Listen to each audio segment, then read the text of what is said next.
Ciao Juventini, welcome to my channel again. This week there is a break for the national team. Italy played last week and yesterday, and I'm not gonna comment the game. I might do a video itself for the game. I want to take the time just to reflect a little bit and summarize the transfer market, how we ended, and what our management did. And first of all, before we start, please don't forget to like, share and subscribe to this channel. We are releasing content between our working during our lunchtime, working break, and during weekend. We are running around at the moment with a lot of things, so please just follow us and let us know. Second, I want to thank you very much for everyone that's keep on commenting and send us DMs, giving us ideas for what content we need to produce. So please keep on following us. But let's start. Let's summarize what's happened in the transfer market. First, the big news was that Colomani didn't arrive, and there was a lot of back and forth with Paris Saint-Germain, and at the end of the day Paris Saint-Germain decided not to sell Colomani and not to agree with Juventus. I'm not getting into the details because L'Equipe have been very vocal about what's happening. Apparently commonly changed the rules of engagement and the agreement. It wants to another discount. Italian newspaper said that commonly changed a little bit, yes, but it never negotiated the price. It changed the structure of the deal. So he wants to give more money at the beginning because, of course, they sold Nico Gonzalez, so they had more cash to play with.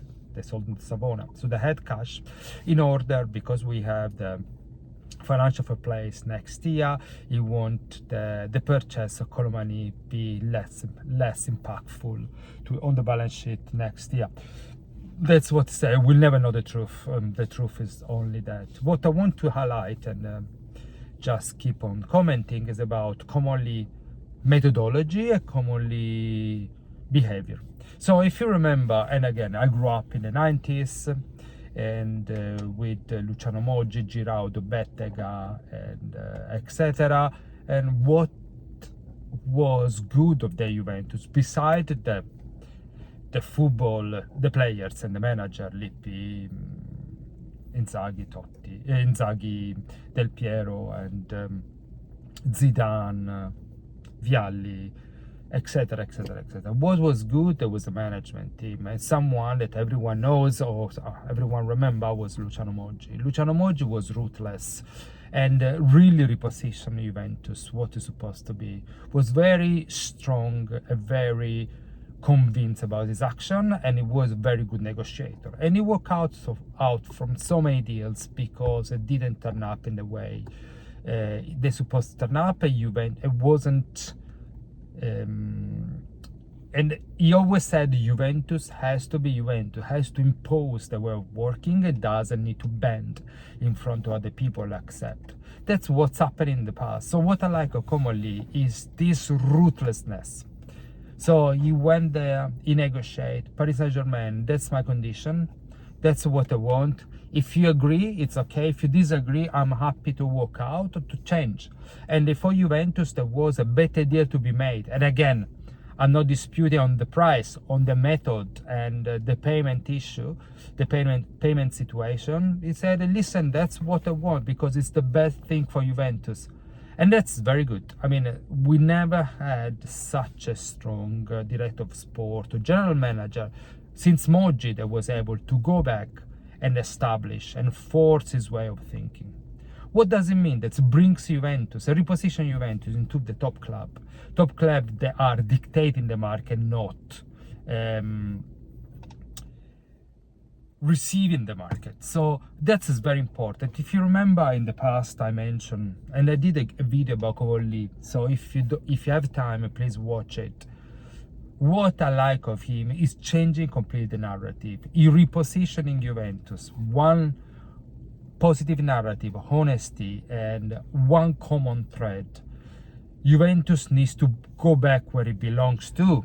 Juventus needs to be the team that everyone fears from every point of view. Of course, it's building a team. So from From players, a performance on the pitch, we need to wait a little bit. But from management point of view, we need to be feared. We need to be at the same level of Real Madrid, Barcelona, Manchester City, Paris Saint-Germain. We need to go and be able to sit at the table, the big team. Yesterday, Romeo Gresi, if I'm not mistaken, said one thing. Comolli is one of the few managers that calls Florentino Perez directly, and Florentino Perez picks up the phone. What does it mean? That the gravitas it brings in the Juventus, in the football world, is so high, so strong. So that's what Juventus is about, bringing back the gravitas, bringing back the name, the prestige that we lost.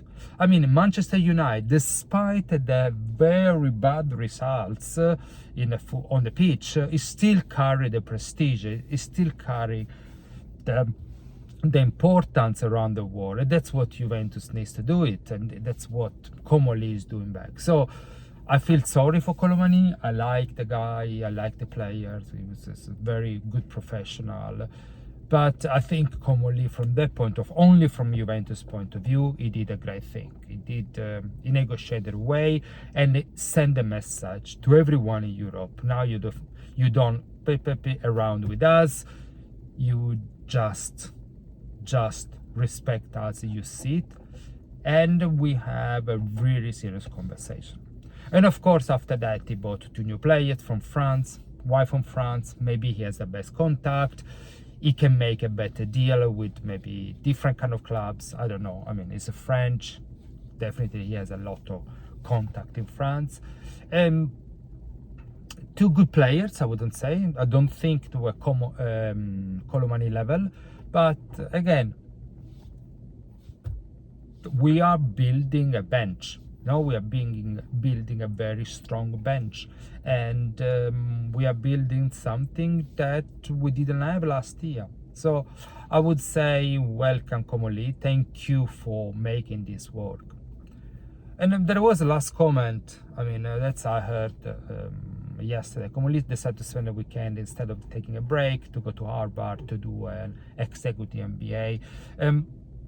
Again, I'm not getting into the details about MBAs and why that, but the fact that keep on pushing himself, he spend time just keep on learning, and his learning growth and his learning journey is still going on, highlights the mentality and what he is. As someone doesn't accept the status quo, someone that really want to push the boundary, and someone that brings innovation, new ideas every time, new way of manage the club. So again, and I'm very happy so far how he did it, what he did it. The proof is the pudding, we say. No, that's the proof is on the pitch. But if you look at how he operate, first didn't come and fired everyone and build everything from scratch. Yes, he contacted a couple of manager, but the first he defended Tudor and appointed Tudor as a manager. So see, why do I need to destroy something that kind of worked?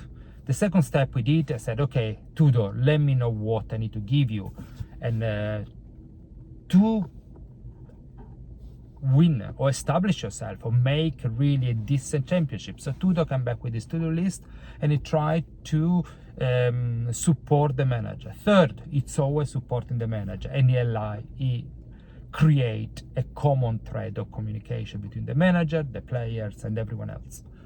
Fourth, he tried to build a team around him. He doesn't say it's me. It's just us. It's the team. Comolli is the speaking person, so the spokesman, but again, it's all about us. It's all about the team. It's all about Chiellini. It's all about Tudor. It's all about Modesto. Don't forget about Modesto. He's doing a very good job under the scenes. It's all about the team. Fourth, now let's protect the team against everything is happening. Let them play. Let's give the manager a high support, and let's go on. So I would say, I mean, market-wise, yes. Could we better? Yes. Could we bet? Could we have done better? Yes, of course. But market-wise, I think transfer market-wise, we've done okay. And we have a decent team. We have some gaps here and there, but doesn't mean that the gap won't be filled during the January transfer market. And now we need to go on. We need to go on. I mean, we have 2 players for each position, which is perfect. It's a perfect situation to be. The substitute are not as strong as the starting line. Cambiasso and Kostic, for example. But don't forget, Kostic is still, there were a lot of criticism about Kostic. Kostic is still a player that played in Juventus. I mean, it's not like someone that's a waste of space. He's still a player that can play Juventus. So his level is not as Cambiasso level, but still decent. So again, we'll take time, and we'll replace players, we'll buy more players, we'll replace people that don't perform. So